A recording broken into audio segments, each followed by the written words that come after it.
繼續來看，你看，伊是通過學校衛生法的部分修正草案。那針對以後這學校若碰到這學生手機用甲掉咧的問題，會當進行輔導。專家組嘛表示肯定，不過也提醒講，後續細節也要參考老師、家長甲囡仔意見，避免擱再引起這師生起衝突。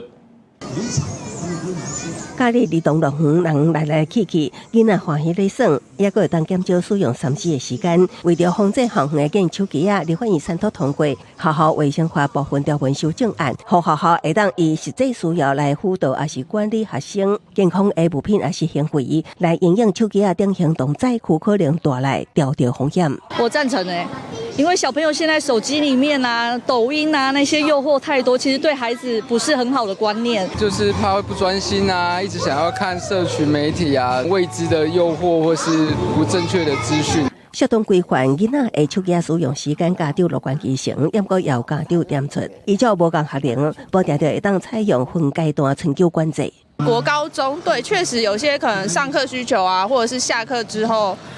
家長聯繫，這個可能可以再討論一下，或者是可以開放，比如說下課之後再繳手機。張高總雖然對修法方向表示肯定，也不過也煩惱論組宣示意義大過實際意義，呼籲後手定定細節的時，愛納入老師、家長、甲囡仔的意見共同討論，研究出一套分年齡層具體可行的方法，才會當避免第一線教育現場的師生衝突加重。我們還是覺得這應該是一個宣示意義大於實質意義。畢竟你這個上路怎麼去做？如果真的到需要用強制力的部分，希望法律的訂定在後面給老師的支持要多一點。我們是建議說要比照學校的服儀管理委員會，至少要納入1/3的學生代表，還有家長代表，這樣才可以促進說在討論過程中師生跟家長之間的對話。學生團體認為，無共學習階段有無共的學習需求，今麥教學現場有真儕學生會使用手機甲背包來輔助學